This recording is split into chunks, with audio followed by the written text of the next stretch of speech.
The EHL just announced that it's moving up to Tier 2 status this past week here. Stick around to see what this means for the hockey industry and you as a hockey player moving forward. What's going on, guys? For those of you who don't know me, my name is 𝗵𝗂𝗶𝗴 and I'm the CEO and founder of Advancement Hockey Advising, where we help advance hockey players to the next level. So obviously this is big news and we're going to structure this video in 3 parts here. First, we're going to talk about the EHL and its past track record. Second, we're going to talk about this Tier 2 status change and the changes moving forward. And then third, we're going to talk about my take and what this means for you as a hockey player. And to research this video here to make sure we give you guys accurate information, we talked to a bunch of different sources, including 𝗟𝗵𝗏, the commissioner of the EHL, 𝗟𝗂𝗏𝗏, who's a member of our AHA team recently here, but that coached in the EHL for multiple years, 𝗷𝗂𝗔𝗔, who coaches for the New England Wolves in the EHL, and many other sources too, to make sure that we give you guys good info here. So let's dive right into it. So let's start with the EHL's past track record here. So basically, I've always liked the EHL. We've sent a ton of clients that way over the years. Usually the clients that we send there are usually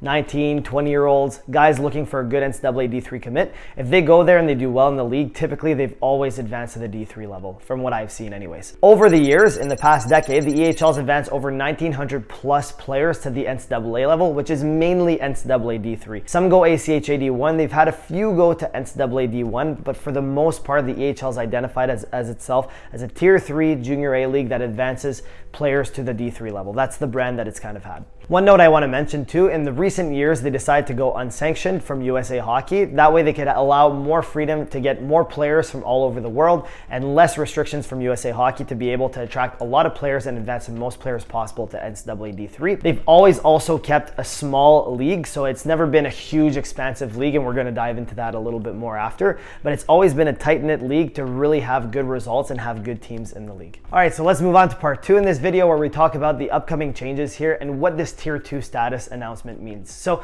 a lot of you are probably asking the question, are they going to be free of charge? Are they going to still charge tuition? Or are they going to be kind of a hybrid model? And the answer is, from what I got from the conversations, is that the tuition will stay the same. There's still going to be a league fee. There's still going to be team fees as well. Obviously, the really good players, typically they go at a discount, but for the most part, the fees are still going to be the same for players. So they're still going to charge tuition. The rationale behind this is that leagues like the NCDC, leagues like the CCHL in Canada, and leagues like the OJHL and so on, they're labeled as Tier 2, but they also charge tuition. So the EHL, the way they see it is that if they charge tuition, then they can still call themselves Tier 2. And overall, what I'm kind of seeing from this is that they're trying to be a direct competitor with the NCDC. On that note, there's been a lot of drama and a lot of things that have went on between the EHL and the NCDC over the past year or so. There's 3 teams this past summer that actually left the EHL to go to the NCDC. Long-winded story, we're not going to get into this video. And there's also a team mid-season here that the EHL suspended that's looking to go into the NCDC as well. So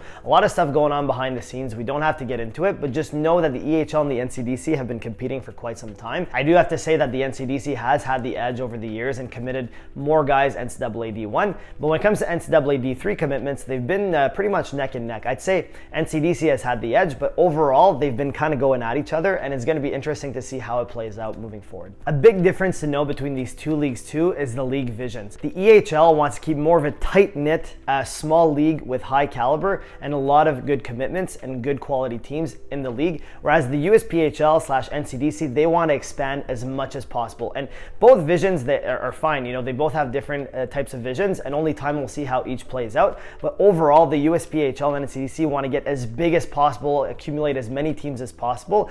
And the critique I've had with this league in the past is that it dilutes itself by doing that. Whereas the EHL's vision is more that, yes, we do charge tuition, but we include a bunch of perks like sticks. We're going to have more games this year. There's going to have a lot more perks with the EHL. So that's their vision. They want to keep a really tight-knit community or a tight-knit league. That way the teams are high quality. So that's the vision with the EHL compared to the NCDC, who's just trying to become a very, very big league, and the USPHL as well. So last note on that, a question I had for the commissioner is that with this Tier 2 status change, do you plan on expanding anytime soon? And his answer is that he's had a lot of teams from different leagues actually request to join the EHL, but right now they're going to sit put and see how things play out, and probably don't have an immediate plan of expansion right now, but it's probably going to happen a little bit in the future. I think they're just going to be selective selective with which organizations and teams that they bring on into the league. All right, now moving on to part 3 of the video here, where we give our take and what it means for you. It's probably the question that all you guys are dying to know here. So to be honest, the EHL has been kind of calling themselves Tier 2 unofficially for quite some time now. I've heard it kind of in the background with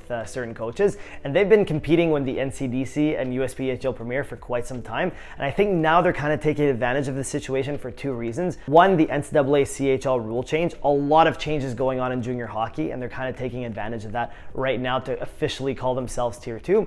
And they've been competing with the NCDC for quite some time, and now they're trying to call themselves Tier 2 to compete directly with the NCDC. Now that being said, I think for now the NCDC clearly still has the edge over the EHL, especially when it comes to NCAA D1 advancements, which it's clear looking at the data that they've advanced more players to NCAA D1 compared to the EHL. That being said, the EHL has always been a fantastic spot to advance guys NCAA D3, and they've done so way more compared to the USPHL or other Tier 3 leagues in the past. Now with this NCAA rule change, I think with the NCDC starting to charge tuition, I think it's really going to mainly attract NCAA D3 players moving forward. I think the NCAA D1 commitments are going to be far and few between from the NCDC and the EHL as well. I don't see that happening, and I think the EHL moving forward, even though it calls itself Tier 2, I still think it's going to be mainly lower end NCAA D3 commits and now ACHA D1 commits. Even though it's Tier 2 status, I don't see these 2 leagues moving a lot of players onto NCAA D1 anytime soon. I think it's mainly going to be D3 and some ACHA D1 as well. But with all that said, that's my best guess. Definitely take my opinion with a grain of salt, because there's a lot of changes happening in junior hockey,